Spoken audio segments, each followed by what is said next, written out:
As ambassador to the United States, I can tell you that the struggle to defend Israel's legitimacy, our right not only to defend ourselves, but also to define ourselves, to exist as a sovereign Jewish nation in our ancestral homeland, is one of the great struggles of our day. In the past, our enemies tried to destroy our armies on the field of battle. Then, when they failed at that, they took on terrorism and tried to destroy us in our cities, in our homes, in our neighborhoods. Now they are attempting to kill the very idea of Israel. Just as our Israel Defense Forces fought off those armies and fought off those terrorists, so too today is the Israel Project joining with us in this historic struggle to fight the great battlefield of today, which is the battlefield of the media. The Israel Project was founded in 2002 to help protect Israel and the global Jewish family, to educate, to defend through truth, to proactively get ahead of news stories. Its success in having measurable impact is largely a function of how the Israel Project has positioned itself at the intersection of the media, the Israeli government, IDF officials, diplomats, and public opinion. It is the one organization that bridges these key constituencies: policymakers, news reporters, and the public. I remember one story that tells you about the challenges we face. CNN's Anderson Cooper was visiting Hezbollah-controlled sections of Beirut to see supposedly damaged buildings. Instead, because of our work and that of others, he showed the real facts. They said you can talk to the ambulance drivers, and then one by one they told the ambulances to turn on their sirens and to zoom off. And people taking that picture, would be reporting, I guess, the idea that, these ambulances were zooming off to treat civilian casualties, when in fact, these ambulances were literally going back and forth down the street. It's a small example of the deceptive practices that the terrorist groups that want to destroy Israel resort to. And a small example of the kind of success we work around the clock to achieve. We need to get facts and visuals to reporters before they do their stories so that they can get the story right. We host media events. We disseminate critical facts to thousands of journalists and leaders via email, Facebook, Twitter, and more. We take reporters and leaders on guided helicopter tours that show Israel's tiny size and huge security threats. When the truth is known, people are more supportive of Israel and policies that make Israel safer. We translate critical information into numerous languages for reporters in countries where support for Israel is increasingly important. The disadvantage for the foreign journalists coming here is sometimes they come here for maybe 2 years.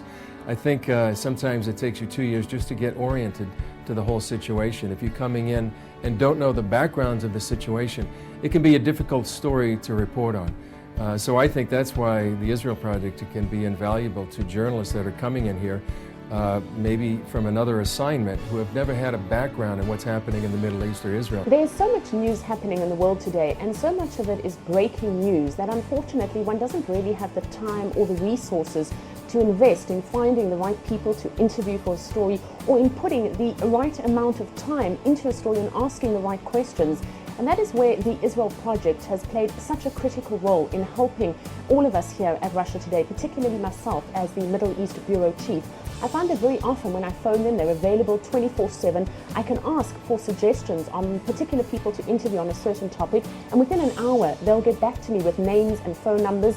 In addition to that, they very often preempt the news by sending me updates and releases on what is likely to happen in the news, who I can talk to, and what kind of research papers I can assess. Sometimes what we do is big, but sometimes being proactive means looking for opportunities to make the case for Israel in subtler but important ways. Most of the world understands the significance of the death of terrorist mastermind Osama bin Laden. We disseminated to policymakers and the press the fact that Hamas condemned the killing and called bin Laden a, quote, holy warrior. And the reason I welcomed the invitation by the Israel Project to speak to you about it, to talk to you about it, is because it is hard sometimes in the daily flow of events to understand that something truly of historic proportion is taking place. We need good press about Israel science, Israel's development. I have personally been quite impressed with the work they've been able to do on polling and on focus group studies here in the region. It helps us better understand attitudes of the people in the region about the very issues on which Mr. Blair and I, as well as the staff here, work. The way Israel looks and the way Israeli positions are expected and understood become very important.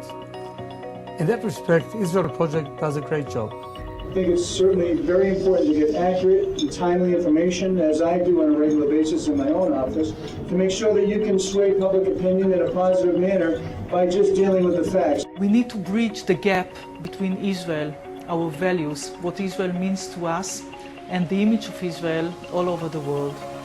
What Israel Project is doing is trying, together with us, to bridge this gap. It's not an easy task, but together we can meet this challenge. I would just say that the Israel Project is an effort to make certain that the truth is told, not just in the United States, but worldwide. And it seemed intuitive to me that there had to be somebody that was doing this work well. We are on the forefront of the fight against anti-Semitism on a global basis. Billions of people around the world learn about Israel through the press. If you want to combat anti-Semitism, if you want to protect Israel, if you want a more secure Israel, if you want to fight for Israel on campus, the work of the Israel Project becomes an urgent necessity.